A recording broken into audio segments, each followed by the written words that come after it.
Okay, so a little bit about me. Again, I am the author of Ready, Set, Go.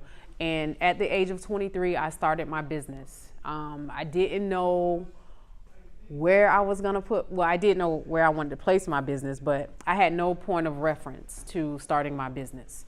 And I was still working a 9 to 5.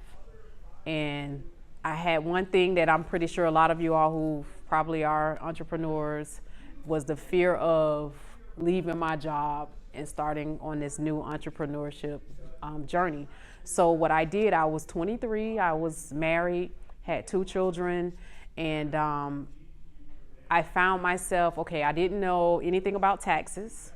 I didn't know anything about investing in my business. I knew I needed money to start the business, and I was just so excited about starting this business.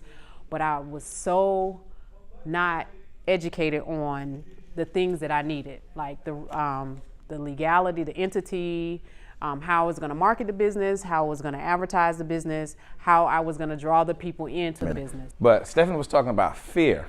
Fear. You know, a lot of people don't start their business because of fear.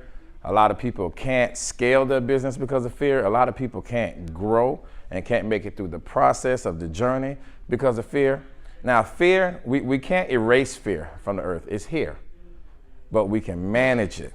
And that's the key. Because when you're talking about going into business, you're talking about assisting your husband in business. You're talking about just developing your own personal life where you raise the status and the bar of living for yourself. Then you have to learn how to manage fear. Trust me, let me tell you one thing about fear. Fear, it cripples you. Fear will cripple you. As wise as you may be, as ambitious as you may be, as strong as you may be, as valiant as you may be, fear can cripple you. And when something is crippled, it is unable to move forward. So what fear does, and fear doesn't always have to be a physical terror because it begins in the mind. What fear does, fear keeps you in a place and makes you stuck.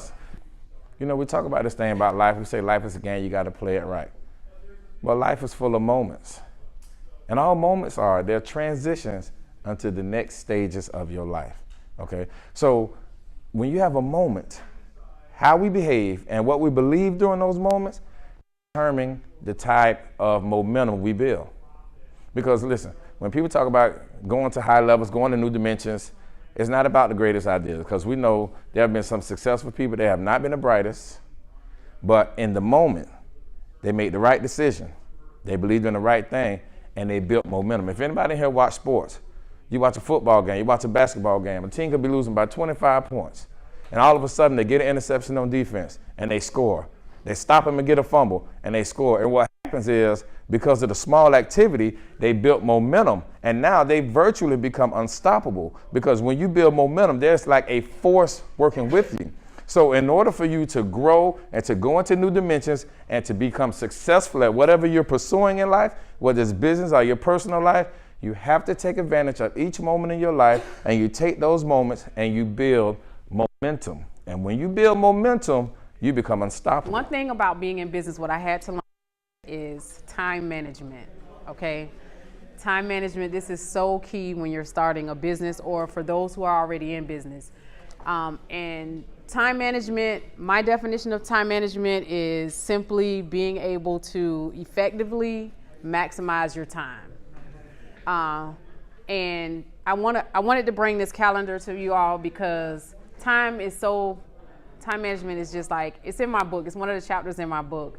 And I talk about time management because a lot of times when you're starting business, as I was going on my entrepreneurship journey, I noticed that a lot of business owners, they don't have respect of the consumer time, or they don't seem to care enough about their time. And so I think it's so important, because once you are not effectively maximizing your time and you're not there in your business like you say you are, like if you have your hours posted on your door at 5, but you're not there until 10:30, and you know you got customers lined up out the door, eventually they're gonna go somewhere else. So you're gonna lose your business. But before I started, I was so fearful of just stepping out and starting this journey. with starting my business.